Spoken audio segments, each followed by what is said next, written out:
नमस्कार, मी प्राजक्ता चिटणीस. आपल्यासोबत आहे तेजश्री प्रधान. तेजश्री, लोकशाही हा चित्रपट घराणेशाहीवर आहे. आता सध्या महाराष्ट्राच्या राजकारणात घराणेशाही चांगलीच गाजते. तर काही त्याशी संबंधित आहे का ह्या चित्रपटाचा ह्याच्याशी काही संबंध नाही नाही, या चित्रपटाचा कुठल्याही आता घडणाऱ्या किंवा पॉलिटिक्समध्ये घडून गेलेल्या कुठल्याही घटनेशी किंवा घडू पाहणाऱ्या कुठल्याही घटनेशी संबंध नाहीये. हा अत्यंत एक छान गोड विषय लिहिला गेलाय आणि त्यावर झालेला सिनेमा आहे. त्यामुळे ह्याच्यात काहीच त्याचा काही संबंध नाहीये.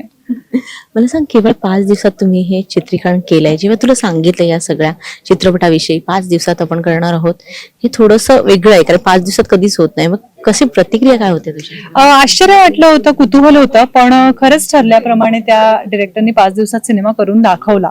त्यामुळे मस्त वाटलं. मला सांग, तुझी ह्या चित्रपटातली भूमिका काय आहे? इरावती चित्रे नावाची भूमिका तुम्हाला बघायला मिळणार आहे. आणि येस, पॉलिटिक्सचं बॅकग्राऊंड असलेली, त्या घरात जन्माला आलेली मुलगी, पण जिने त्या घरापासून कुठेतरी स्वतःचा मार्ग वेगळा ठेवलाय. ती समाजसेवेवर जास्त बिलीव्ह करणारी आहे आणि प्युरिटीवर जास्त बिलीव्ह करणारी अशी तिची भूमिका तुम्हाला या सिनेमात बघायला मिळेल. तू ह्या आधी झेंडा हा चित्रपट केला होता, तो देखील राजकारणावर आधारित होता. ह्या अनेक वर्षामध्ये एक अभिनेत्री म्हणून तुझ्यात काय, तुला स्वतःला काय फरक जाणवतो? असं नाही सांगता येणार. मला वाटतं प्रत्येक प्रोजेक्ट, प्रत्येक दिवस, प्रत्येक जाणारा क्षण तुम्हाला काही ना काहीतरी शिकवत असतो. त्यामुळे अभिनेत्री म्हणून माझ्यात काय फरक जाणवता, प्रेक्षक वर्ग जास्त चांगला सांगू शकेल ज्यांनी झेंडा पाहिलाय. मला सांग, ह्या चित्रपटामध्ये अनेक मातब्बर कलाकार आहेत. डॉक्टर मोहन आगाशे आहेत.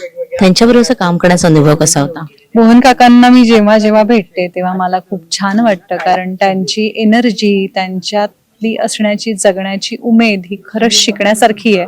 आणि काकांबरोबर मी जिथे आज जाताना त्यांना बाय म्हणेन, आम्ही नेक्स्ट टाइम भेटल्यानंतर तिथूनच सुरुवात करतो.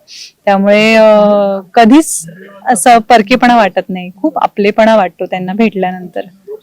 एक सिनियर असल्यामुळे दडपण असतं का, त्यांचा स्वभाव हा हसत खेळत आहे त्यामुळे? असं ना, सगळ्यांना वाटतं की सिनियर कलाकार आहेत मग दडपण असेल का, पण खरं सांगू का, सिनियर कलाकार आमच्यासारख्यांना जेवढं कम्फर्ट लेवलवर आणतात आणि जेवढं कम्फर्टेबल करून देतात ना, तेवढं कोणीच नाही करून देत.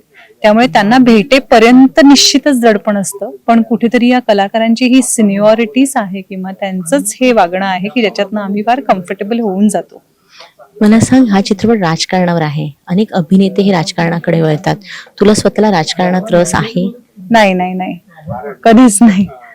राजकारण फॉलो तरी म्हणजे काही चालू आहे आजूबाजूला, ह्या गोष्टींकडे ते लक्ष असतं? आजूबाजूच्या गोष्टींकडे लक्ष ठेवावंच लागतं, कारण एक सुजाण नागरिक म्हणून आपल्याला कळायला हवं काय चालू आहे. त्यामुळे येस, डेफिनेटली गोष्टी माहीत असतात, पण म्हणून त्या गोष्टीचा भाग व्हावा किंवा नाही व्हावा हे फार व्यक्तिगत निर्णय आहेत.